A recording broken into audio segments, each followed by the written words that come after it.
Hello दोस्तों, जैसे आपको पता है हमराबी टैबलेट उपक्रम चला रही है exploring district courts of Maharashtra, और इसी सिलसिले में आज हम आए हैं बीड डिस्ट्रिक्ट कोर्ट में। और यहाँ पे हम अलग अलग हमारे जो वकील भाई हैं उनसे मिलेंगे और अलग अलग टॉपिक पे उनसे इन्फॉर्मेशन लेंगे। इस वक्त मेरे साथ हैं advocate Kailash Das Pandurang Naik Thigde sir. He is the senior most advocate in Beed district court. तो सर से हम मिलेंगे और सर से हम ये जानकारी लेंगे कि ये जो पूरी जर्नी है सर की, वो किस तरह से शुरू हुई, कौन सा कॉलेज था, क्या इंटेंशन था। तो सर, सबसे पहले तो आपका बहुत बहुत धन्यवाद कि आपने आपका समय निकाल कर हमें दिया। तो हमारी ये रिक्वेस्ट है आपको कि आपकी ये जो पूरी जर्नी है ये धीरे धीरे आप लोगों को बताएं, ताकि लोगों को भी पता चले कि किस तरह से आपने ट्रैवल किया हुआ है। 1966 में ग्रेजुएशन पास होने के बाद मेरा प्रेफरेंस ये लॉ फैकल्टी के लिए नहीं था। मैं जरा साइंस स्टूडेंट्स इनिशिएटिव होने की वजह से एक तो प्राणी शास्त्र या वनस्पति शास्त्र में मेरा ज़्यादा इंटरेस्ट था, परंतु पिताश्री की इच्छा के अनुसार मैं औरंगाबाद के एमपी लॉ कॉलेज में प्रवेश करता रहा। उस ज़माना में 2 साल की डिग्री थी प्रीवियस एंड फाइनल, एंड प्रत्येक हर साल में 6 पेपर्स थे। Main subjects evidence act, transfer of property act, Indian penal code, torts, Hindu law, Muslim law, ऐसे main subjects, and interpretation of statutes, Indian legal history, English legal history, ऐसे subjects थे। इन और 12 papers रहते थे 2 साल के। सुबह 7:15 बजे से 10:30 बजे तक कॉलेज, क्योंकि मोस्ट ऑफ द स्टूडेंट्स जो हमारे ज़माने में थे वो एक तो जॉब करते थे, नहीं तो दूसरा कुछ तो भी काम करते थे। ये मॉर्निंग क्लास के लिए 10:30 में खुले हो गए तो उन्होंने अपने अपने कार्यालय में, ऑफिस में जा सकते थे, काम करते थे। ऐसा 2 साल का अभ्यासक्रम होने के बाद, और वहाँ पासिंग मार्क्स हमारे टाइम पे 50% passing, 60% above second class and 70% को first class. So first class में ज़्यादा से ज़्यादा पूरे मराठवाड़े में 10-15 लोग फर्स्ट क्लास में आते थे। बाकी अबाउ 60 वाले, 50 वाले, मिनिमम 50% पासिंग के लिए था। और अब जैसा हम सुनते हैं, देखते हैं, हर अभ्यासक्रम में जो प्रवृत्तियां बढ़ रही है शॉर्टकट के, उस टाइम में नहीं था। एक तो कॉपी करना चोरी के समान था, और उसको बहुत नीचे दिखते थे बाकी स्टूडेंट्स भी, ये कॉपी पास है बोलते थे। वैसा नहीं था, वो रियल नॉलेज ट्रांसफ़र करने का प्रोसेस था। लाइब्रेरी में, वहाँ एमपी लॉ कॉलेज में बड़े अच्छे किताब थे। उस ज़माने में हमारे प्राध्यापक हम सूचना देते कि तुम ये पढ़ो, वो पढ़ो, वो पढ़ो। वो पढ़ने से बहुत फ़ायदा होता था। कॉन्स्टिट्यूशनल स्टडी के लिए जस्टिस टोपे की कॉन्स्टिट्यूशन कमेंट्री थी, मुझे याद है अभी, वेरी लूसिड और डिस्क्रिप्टिव। ये सब होने के बाद, पास होने के बाद, मुझे तो बड़ा यक्ष प्रश्न रहता था कि अपनी वकालत चलेंगी कि नहीं चलेंगी, कौन सा ऑफिस ज्वाइन करना, क्या करना, क्या नहीं करना। पिताश्री के औरंगाबाद के सीनियर एडवोकेट सत्यनारायण जी लोया उस ज़माने के सिविल एंड लीडिंग प्रैक्टिशनर थे। उनके पास में मुझे पिताजी 1 अगस्त 1968 को लेके गए, इंट्रोडक्शन करा दिया और मैं फ्रॉम दैट वेरी डे मैं उनके ऑफिस को जाना शुरू कर दिया। वहाँ परिस्थिति ऐसी थी, when I join that office I was 14th junior. 14 में मुझे ये पर सवाल पड़ता था कि ये 14 लोगों के हाथ से 13 लोगों के हाथ से अपने हाथ में फाइल कब पढ़ना कब। लेकिन वो फाइल्स भी बहुत थे। धीरे धीरे बाय माय लेबर, क्योंकि औरंगाबाद में रिश्तेदार भी बहुत थे, मैं रूम पे रहता था, लेकिन मैंने ये तय कर लिया कि ये अपनी तपश्चर्या है। सुबह सीनियर ऑफिस में आने के पहले मैक्सिमम 7:30 बजे मैं ऑफिस में जाता। क्रांति चौक में ऑफिस था, मैं औरंगाबाद में रहता था। उस टाइम पे हमारे पास साइकिल भी नहीं थी, लेफ्ट राइट करके जाना पड़ता था। 7:30 बजे ऑफिस में जाना और 10:30 पौने 11 बजे सीनियर जब अंदर जाएंगे उस टाइम पे नीचे आना। नीचे एक शगुफा बोल के होटल थी हाउस वाला की, उनके पास 2 ही डिश मिलते थे, एक तो सूखी भेल नहीं तो सैंडविच। और वो उसकी कीमत थी 8 आने। हमारे पास पैसे नहीं रहते थे, वो 8 आने देने के, एक प्लेट खाने की, 4 गिलास पानी पीने का, और कोट पहन के सीनियर बाहर आने के पहले रेडी रहने का। कारण ये कि उनके पीछे उनकी गाड़ी में बैठ के जाने को मिलेगा कोर्ट में। नहीं तो हमारे पास रिक्शा को पैसे नहीं थे। और शाम में आने के बाद फिर अपने रूम पे जाके खाना खा के 7:30-8 बजे ऑफिस में आना। कम से कम 12 साढ़े 12 बजते थे ऑफिस में जाने को, पूरे फाइल्स देखना। विदिन 6 months आई एक्वायर्ड 3rd नंबर। अच्छा, 14वें से 3rd में आ गए। वो जो असाइनमेंट रहता था वो मुझे ज़्यादा मिल रहा। फिर ये अपील चलाओ, वो अपील चलाओ, ये चलाओ। कम से कम हमारे डायरी पे उस टाइम पे 50-60 केसेस डेली रहते थे। तो ऐसा करके प्रैक्टिस, काम मिला, पैसे नहीं मिले। 1 साल में मुझे 50 रुपये मिला औरंगाबाद। पूरे 1 साल में सिर्फ 1 साल में, वो भी हमारे ऑफिस के अटैच्ड शूरकर साहब बोल के वकील थे सीनियर। उन्होंने उनके एक दावे में कंसेंट रिटर्न स्टेटमेंट देने के लिए मुझे वकील पत्र वकालतनामा दिए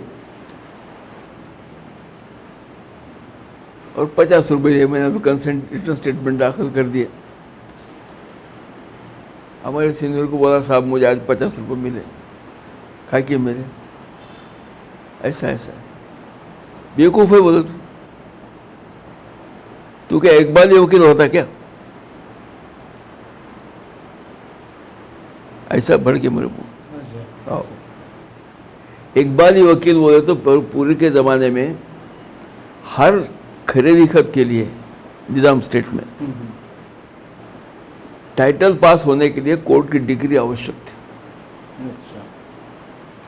और वहाँ पद्धत ऐसी थी कि वो सेडिट के बिना पे दावा देने का, और जो एग्जीक्यूटेंट को कबूल होगा तो उसने कबूली जवाब देने को, उसको इकबाल बोलते। अच्छा। और ऐसे जो डिग्री होते थी वो इकबाली डिग्री बोलते उसको।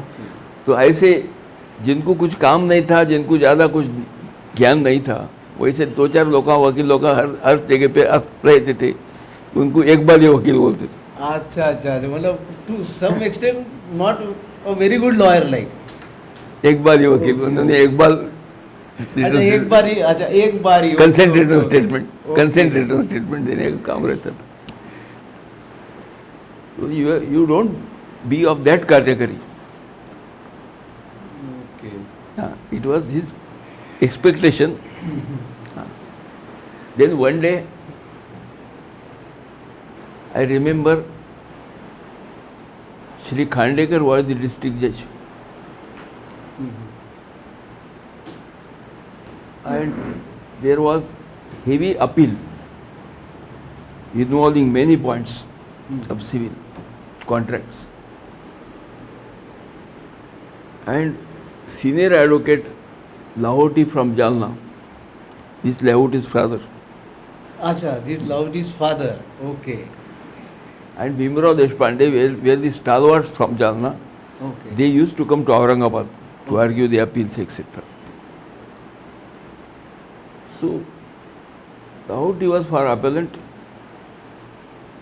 He argued the appeal. And at about, I perfectly remember, I will remember unto last, I perfectly remember that it was about 3:30 or 4, he completed his submissions and my turn was there. Some of the points raised by him, one of it was novation of the contracts. So I failed to understand what is by novation.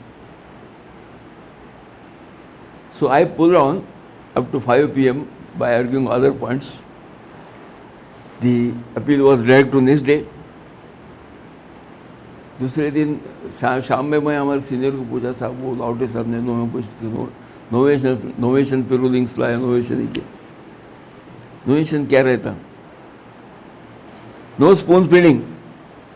That is Contract Act, commentary. He never used to spoon feeding. Self-learning. Yes. He said, you go to 1967 Supreme Court. He had also told page, but I don't remember now. Take that book and read. Next day I was fully prepared. Armed with rulings, etc.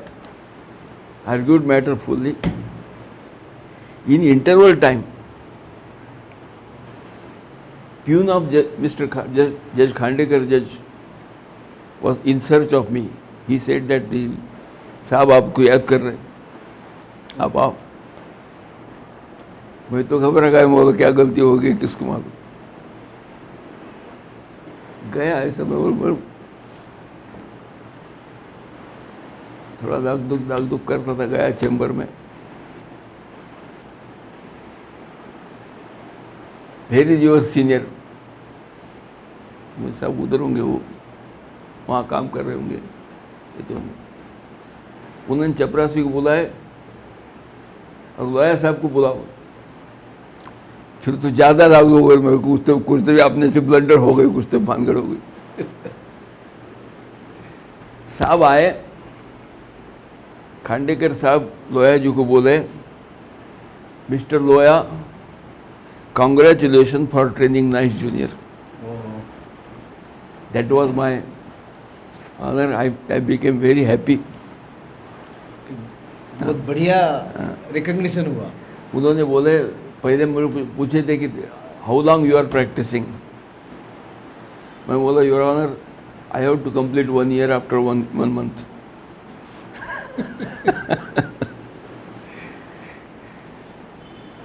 वो बाद में फिर वो खांडेकर साहब का court मेरे ही जिम्मे लग गया. फौजदारी रहो, दीवाने रहो, कुछ भी रहो. ऐसा करके वहाँ 70 तक ये किया. बीड़ी में मुझे थोड़ा इंटरेस्ट कम था, बीड़ी में आने के लिए, परंतु अपनी फैमिली है, पिताजी की इच्छा थी. मुझे जो पिक्चर सामने दिखता था कि अपनी वकालत बीड़ में नहीं चली तो कैसा हुआ.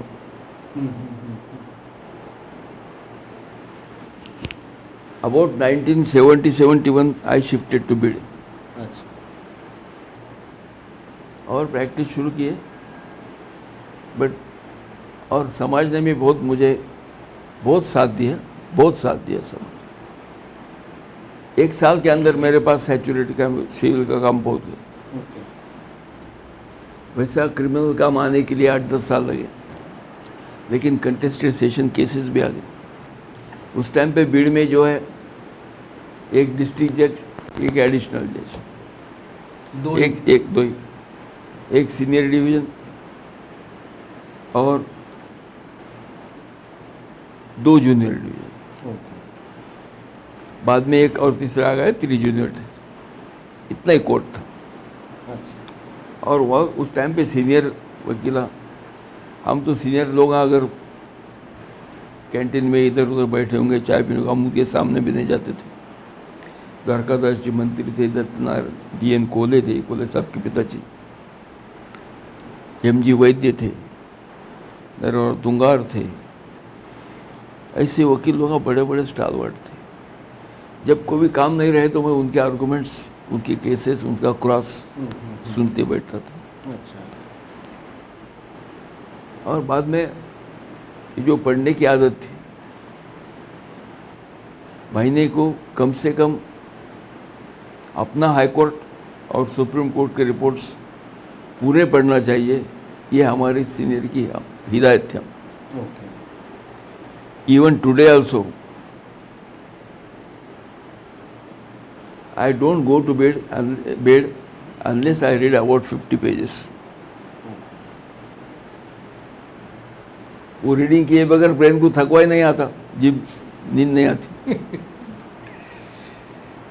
सर, ये आपने जब आप जहाँ मतलब औरंगाबाद से आप बीड़ चले आए, हाँ। तो उस वक्त यहाँ के बार की स्ट्रेंथ कितनी थी, कितने वकील साहब थे उस वक्त? ये 1970 की बात हम कर रहे हैं। 1970 it was below 100। It was below 100। Below 100 थे। शामराव आयगांवकर प्रेसिडेंट थे। और बहुत हेल्दी एटमॉस्फेयर था। इथिक्स वो तो ऐसा पालना पड़ता था। वो तो थोड़ा बहुत मुझे हमारे फ्रेंड VR देशपांडे, 2-3 फ्रेंड्स, हमको थोड़ी पान की आदत थी, पान खाने की। और अगर वहाँ कोई सीनियर वो आजू बाजू में बैठे हो तो हम जाने को ऑकवर्ड होता था, जाते नहीं थे हम उधर। वो वहाँ से उठने की राह देखते थे कि अब कब जाते हैं उधर। सर, उस वक्त भी ऐसे कल्चरल प्रोग्राम्स वगैरह बार में होते थे? कल्चरल प्रोग्राम्स बहुत कम होते थे। एक आधा गायक सिंगर कोई रिनॉन आया तो होता था। और बार में कुछ साल तक गणेश उत्सव होता था। अच्छा। ओके। उसके बाद दसरा है, ईद है, ये 2 ओकेजन पे बार के तरफ से बीड़ के व्यापारियों के लिए वो क्या बोलते, प्राण सुपारी का कार्यक्रम रहता था। अच्छा। दूध, पान, सुपारी वगैरह, हाँ हाँ। ऐसा। ओके। वो सब प्रथा बंद हो गई, बहुत दिन हो गए। ये चेंजेस आते रहते हैं, नए नए चेंजेस। सर, उस वक्त बार और बेंच के रिलेशन कैसे थे आपके टाइम? बहुत ही अच्छे। ऐसा था, कुछ कुछ जजेस तो बहुत स्ट्रिक्ट थे, उनके सामने बोलने का भी डर लगता था। पुरुषोत्तमराव चप्पलगांवकर, इतना नरेंद्र NP चप्पलगांवकर जो हाईकोर्ट जज है, चीफ जस्टिस ऑफ बॉम्बे होके गए? नहीं, जस्टिस हुए। जस्टिस हो गए। हाँ, उनके पिताश्री, he was a stalwart and very fair advocate. Okay. He used to enlighten judges on both sides of the case. Okay. What are the pros and cons of my case? What are the pros and cons of other side? बाद वक्त तो ऐसा होता था कि हमारे दिमाग में भी जो मुद्दा नहीं था, अच्छा, उन्होंने अपने आर्गूमेंट में खुद बोलना, शायद मेरे फाजिल वकील ऐसा ऐसा मुद्दा मांडेंगे, वो हमको फिर लाइट होना उसको। सच a fairness. Fairness. And he was honored by judges also. Oh. Judges used to call upon in open court. This is the problem. What is your opinion? Okay. That was आणि- the faith of judiciary also on you. Yes, उतनी yes. faith थी judiciary के भी Yes, वो yes. Sir के ऊपर. Surana was district judge. One incident I was junior, it was about 1975 and 76. And I sought an adjournment for arguing the appeal. He scolded me. Being a junior, you are asking, it is very shameful that you are asking adjournment being a junior. In these words, Okay. he said that I am paid by public money. Who is responsible if I sit idle for 2 hours?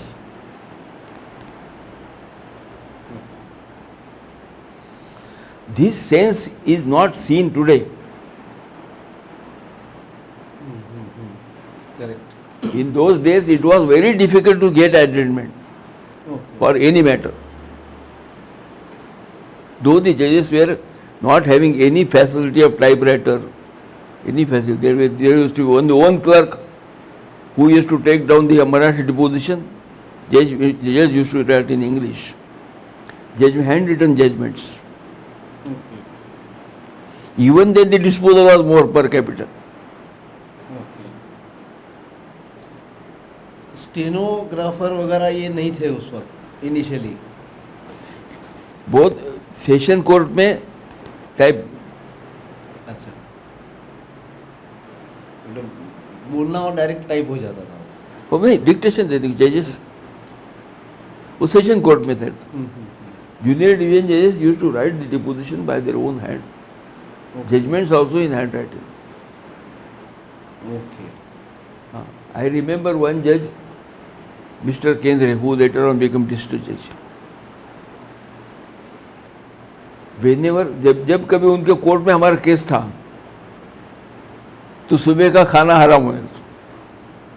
अच्छा. हो 11:05 को court में हाजिर होना था. नहीं तो adverse order हो जाता. अच्छा. हो ओके. हम पक्षकार को बोलते थे बाबा तुम सुबह जल्दी आओ. वो साहब बहुत खतरनाक है. और काम भी वैसे ही करता था. He used to deliver 15-16 judgments, 18 judgments sometimes by handwriting in a month. हाथ से लिखे हुए आओ, 15 से आओ. 18 जजमेंट. सिविल सूट के, फौजदारी के नहीं.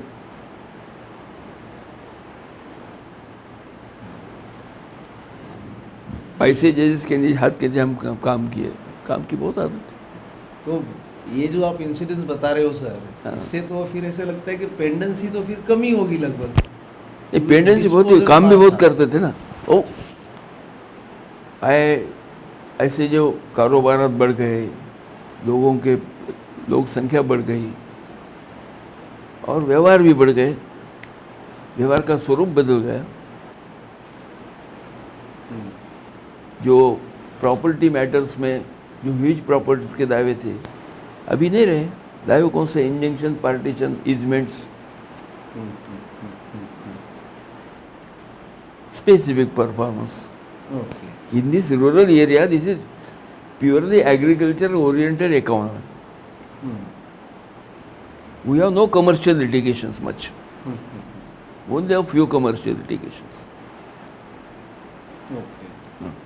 Now by the spate of this 138 Negotiable Instrument Act, dependency has arisen. But that has benefited that the bank के व्यवहार में विश्वास ज़्यादा निर्माण होता है उससे.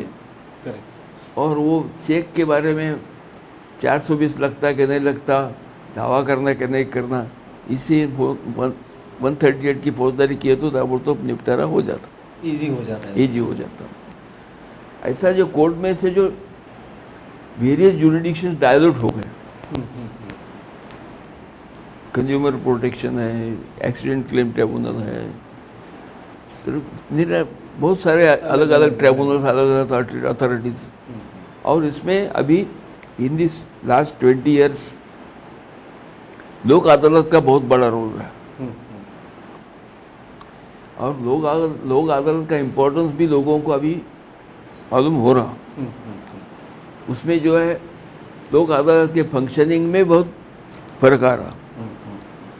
लोक अदालत के वेरियस एस्पेक्ट्स, उन्होंने क्या काम करना चाहिए क्या नहीं, इसमें भी बहुत अच्छा सुधार हो रहा। वो पॉजिटिव सुधार है। करेक्ट। और अपना जो है मेडिटेशन है, आर्बिट्रेशन है, मीडिएशन है, आर्बिट्रेशन है, ये जो अल्टरनेटिव मोड्स है ये अडॉप्ट करना चाहिए, क्योंकि now society has become more legal conscious. Correct. पीछे about up to 1980 we can say also थोड़े छोटे मोटे मैटर्स के लिए कोर्ट में नहीं जाता था कोई ज़्यादा। Now everybody is conscious of his rights, though nobody bothers about duties.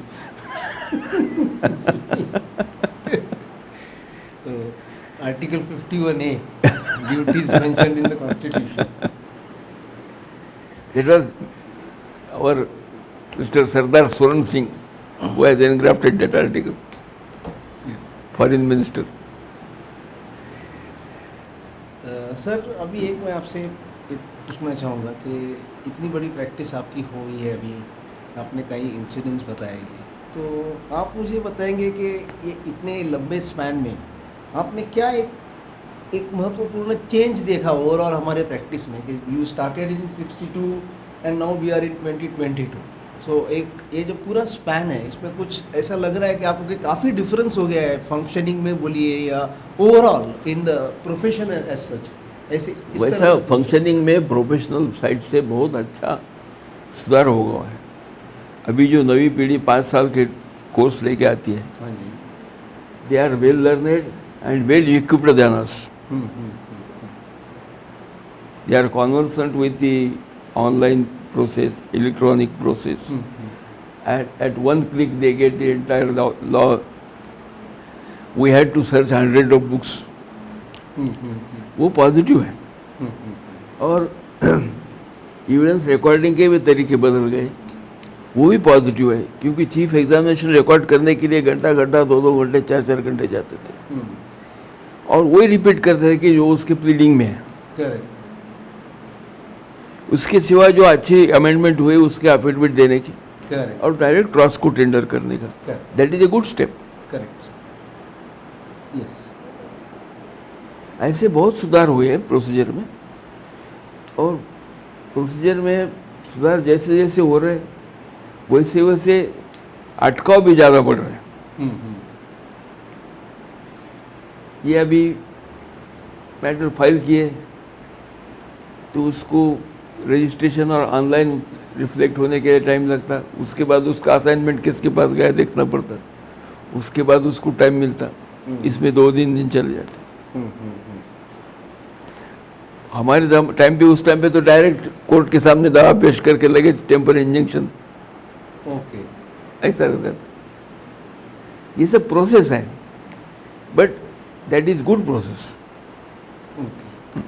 मतलब आणि most of the now newcomers I observe that they are well studied, they have what appetite for knowledge.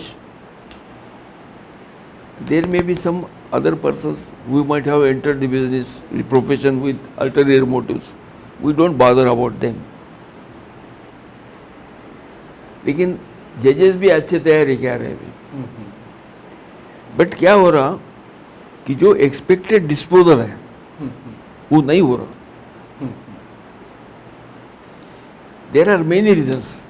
पहले ज़माने में क्या क्या रहता था कि अभी समझो केस एविडेंस के लगी सेशन केस रहो, दावा रहो, कुछ भी, तो क्लाइंट पहले दिन रात में मुकाम के लिए आते थे। अच्छा। सो उनके विचार विमर्श होना, उनको इंस्ट्रक्शंस देना एविडेंस के बारे में, ये सब होमवर्क रात में होता था। अभी फैसिलिटी तो बढ़ गई, कोई भी अब 50, 60, 70, 80 किलोमीटर से अपने पास 9, 9:30, 10 बजे तक पहुंच सकता। उसका डायरेक्ट परिणाम ऐसा होगा कि अभी सुबह 10 बजे हमारा ऑफिस शुरू होता, और फिर मैं कोर्ट में 10 से 11 दरमियान आने की हारी उसको क्या बोलना है, इसको क्या बोलना है, इसको क्या बोलना, और वो नहीं जम गया तो अल्टीमेटली वी हैव टू से गाइड जजमेंट। ये ऐसा चक्र है। कनेक्टेड हो जाता है एक दूसरे हाँ। से सर। इस वास्ते एडजस्टमेंट का प्रमाण थोड़ा बढ़ते जा रहा है। ओके सर, एक फाइनल सवाल आपको पूछूंगा कि आप क्या संदेश देंगे एक आने वाले जो हमारे लॉ स्टूडेंट्स हैं और जो हमारे यंग वकील भाई हैं, बडिंग लॉयर्स जिसे कहते हैं, तो उनके लिए एक आप क्या संदेश होगा, कैसे वो प्रैक्टिस करनी चाहिए तो कि वो आगे बढ़े, एक अच्छे मुकाम पे पहुंचे जाके? प्रैक्टिस के बारे में 2-3 बातें अहम हैं। पहली बात यह है कि जब कोई क्लाइंट अपने पास उसका प्रॉब्लम लेके आता है, उसके बारे में उसको बहुत सारी चीज़ें मालूम रहती। He has got lot of information, lot of things, परंतु आपको उसमें से क्या होना उसको मालूम नहीं रहता। सपोज एक केस है, इजमेंट की केस है, समझो रास्ते की केस है, लाइट की केस है, उसके बारे में आपको क्या क्या फैक्टर्स होना उसको मालूम नहीं रहता।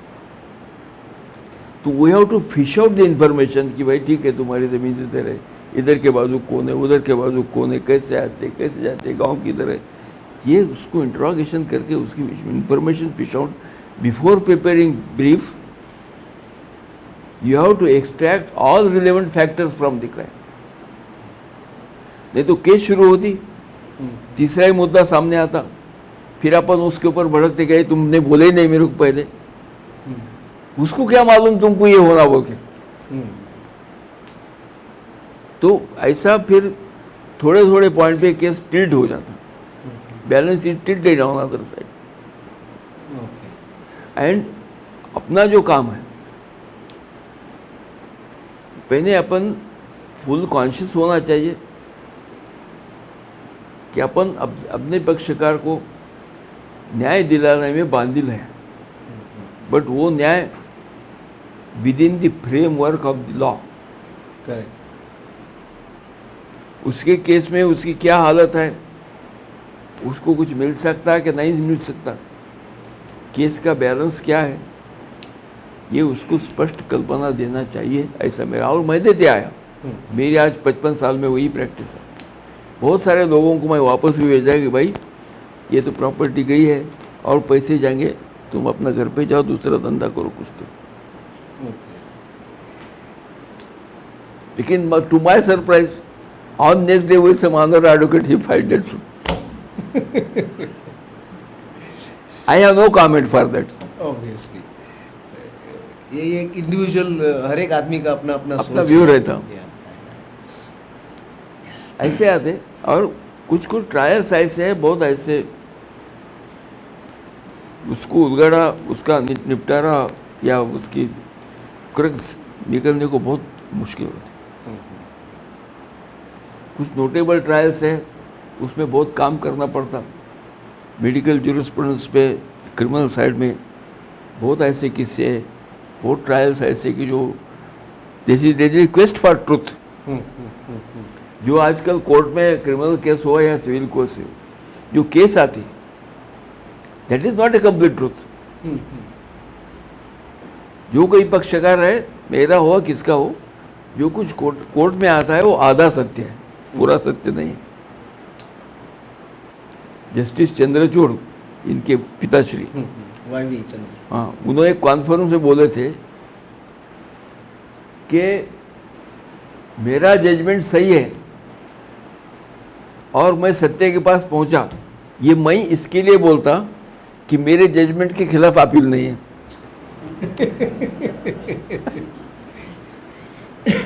सत्य क्या है ये आरोपी के मालूम कि परमात्मा को मालूम। बट अपन क्या है, ज़्यादा से ज़्यादा वो सत्य शोधन का कार्यक्रम प्रयास कर सकते हैं। ये सत्य हो सकता है, ये अनुमान है।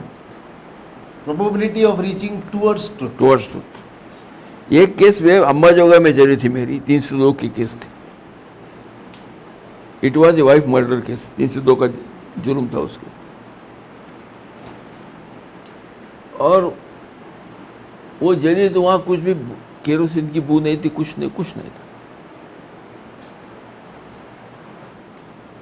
It was a mystery how she was Burt.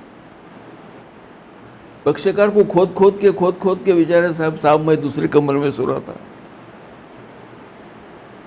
मैं 4 बजे उठा तो देखता वो जल रही, उसके साड़े जल रही, वो ऐसे निश्चित पड़े हुए थे. 5 बजे सुबह क्या करना. अच्छा, केस ऐसी बना है कि उसको थ्रॉटल किए, गला दबा के फिर उसने गाड़ी लगाया. अच्छा. वो इंजीनियर था इसमें अपना परली थर्मल में, दिनेश बोल के नाम था उसका. वो रोता था.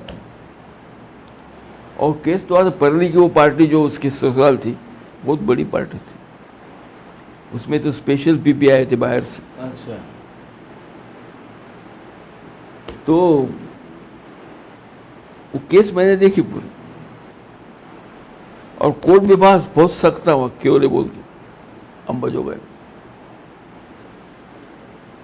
देखा मैं पूरी केस, तो मैं बोला कि केस तो खतरनाक है. वो मेरे सामने ऐसा बैठा था. मैं बोला, दिनेश, अगर ऐसी केस साबित हुई कोर्ट में और मैं जज रहा, तुमको फांसी की सजा दूंगा. इतना खतरनाक मामला है. अगर तुम चाहे तो ये सेशन केस रहने दो, कोर्ट कुछ भी बोलने दो, मैं खुद आके तुमको 15 दिन की मोहलत देता, केस बढ़ा के देता. तुमको कौन वकील लाना है तो ला ले, लेकिन केस आ रहा पा रहा, एक तुमको फांसी, नहीं तो बरी. क्योंकि ये अगर सिद्ध होगा तो it is very cold blooded murder without leaving any evidence. उसको दरदरून पसीना आ गया. दिनेश, वो बाहर हमारे आंगन में नीम का झाड़ था. थोड़ी देर उसका वो बाप बैठे, 10 मिनट में बाद में फिर वापस आए. साहब बोले, मरने का हुआ तुम्हारे हाथ से मरूंगा, क्या करने को करो.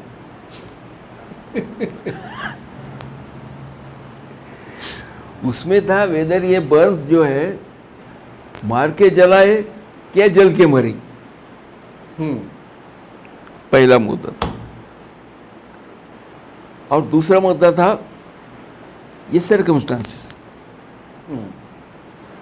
अब लास्ट सीन ठीक है, एक ही मकान में लास्ट सीन है, ये अलग कमरे में, वो अलग कमरे में, वो लास्ट सीन रहता क्या. अब मियाँ बीवी अलग कमरे में सोए, वो कौन बिलीव करेगा. ये भी पंचायत है. लेकिन वो डॉक्टर भी बहुत होशियार थे, आए थे. As a matter of, he was MS doctor, medical officer.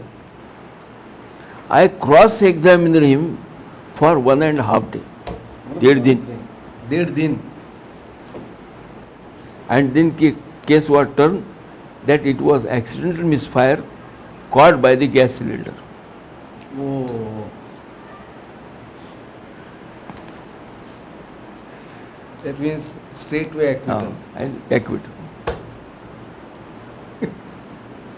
और 3-4 साल पहले वो दिनेश आके गए मेरे पास, उसका हाईकोर्ट में भी अपील खारिज हो गया स्टेट का.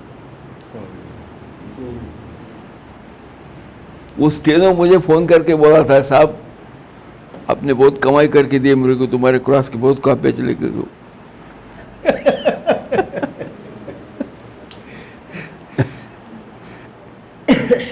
तो ऐसे कुछ थ्रिलिंग एक्सपीरियंसेस रहते. ठिगड़े सर, हम आपके बहुत बहुत आभारी हैं कि आपने हमें समय दिया और कई सारी बातें और कई सारे किस्से जो काफ़ी इंटरेस्टिंग हैं वो बताए. जूनियर्स लोगों को आपने कहा कि किस तरह से they should be determined take labour. तो ये सब के लिए आपका बहुत बहुत. There is no compromise and shortcut to knowledge. Yes. You mind that is time not is not so far. If you will be failing in your professional efficiency. Client is entitled to sue you in consumer court. ये बात तो सही है। आपका बहुत बहुत क्योंकि एक धन्यवाद। रिपोर्टेड केस है, एक एडवोकेट ने एडवर्स पोजीशन की जो क्रॉस करना है वो किए नहीं, इस वास्ते आई लॉस्ट माई केस, वो कंज्यूमर कोर्ट में फिर दिया पक्ष करने। एक मिनट सर,